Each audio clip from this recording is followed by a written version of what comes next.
Right, so here's an educational comment from Zisa, who says that Burning Man is an old Druid ritual. Thank you. I'm an old Irish person too, so there we go. It's about male sacrifice to feed Mother Earth. It's very anti-male. I wish people knew this, especially those boys who go every year thinking about hot chicks. And then TikTok truncates your comment and makes it opaque so it's difficult to read. But then you go on to say that all those boys go in there looking for hot chicks, those girls that are there are looking at them like planks of wood. And if I misquoted you, I apologize, but you know, they don't show me the whole thing, so I have to paraphrase. So apologies if I misquoted. Now, yeah, I appreciate that. I think a lot of us know that. There's really no error in understanding about what Burning Man is and how it became and why people do it. I think most people in America that have 3 or 4 brain cells to rub in their head understand that. And a lot of us are old enough to have seen every version of the Wicker Man that's been made by the studios. Some of us who are, you know, Irish Americans, and also some of us who grew up outside of America and who, you know, were got to directly witness, you know, the real culture in action, you know, on weekends and on holidays. You know, we have a good understanding. But I appreciate you putting that out there for the people that don't know. I will say that whatever it was and what it's become now are 2 very different things. And I think my concern and other people's concern is in a period of time where we have a lot of ignorance about medical health and,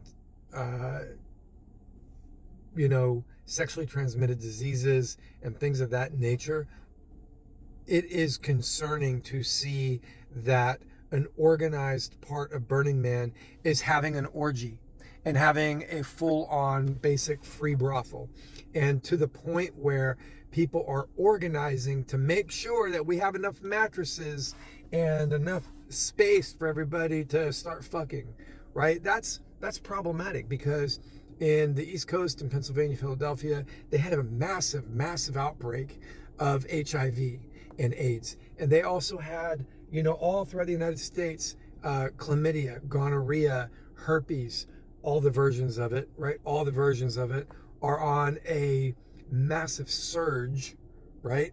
Plus, then you have generational mixing, which I'm not about. I mean, I'm not against, but you have an incredibly high rate of, you know, decades-long incubation and management of sexually transmitted diseases with the baby boomers who have the money to go to these kinds of things, the disposable income, and get their rocks off in places like this with younger people, basically allowing the spread of these diseases even further, in a time where we have people who are railing against medicine, railing against vaccination, railing against everything, including over-the-counter medication and including antibiotics and everything else. Oh, there's better ways to take care of these things. You should just, you know, drink birch tree tea and elderberry tea.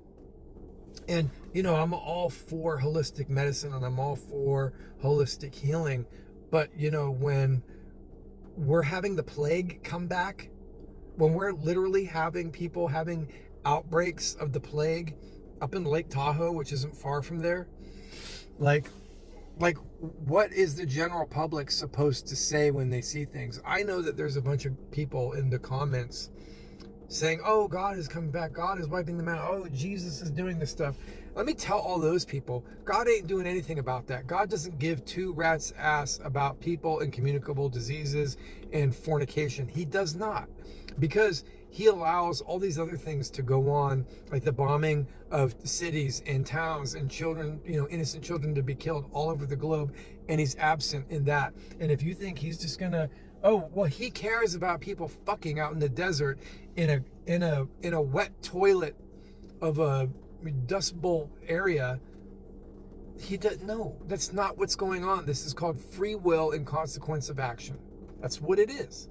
And, you know, for some of us that, you know, try to keep our shit together, and like I said in the other video, you know, I'm not out there running the streets putting my dick in things. I don't do that. That's not who I am.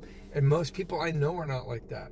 You know, to have such wild ass abandon about your life and about your, sexual desires, that you feel that it's, let's go out and do this in the desert and throw a fucking orgy out there.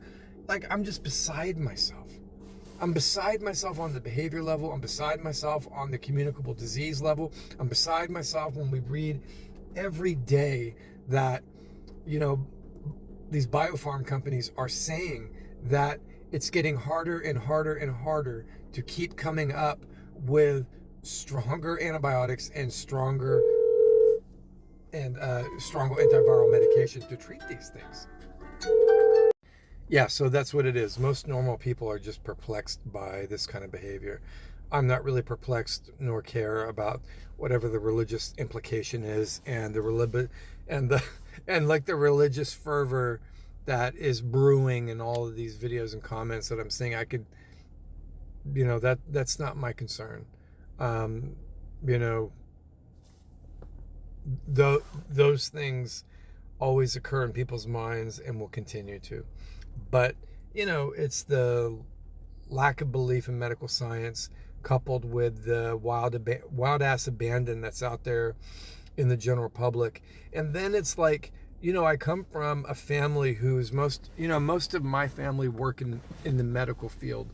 And we see that most people that have these, kind of permanent sexually transmitted diseases and sexually transmitted, conditions where they have to live with them for the rest of their life. Folks need to realize that most people are non-compliant with a medication regimen, meaning that most people don't have the discipline that it takes to get up every single day and take these very expensive antiviral medications that they need to take in combination with a bunch of other things that never cure the reality, but just keep everything in the symptoms at bay. But what it does to your body is it destroys other parts of your body to the point where you have all these other effects and ailments that then cascade forward that you have to deal with as well.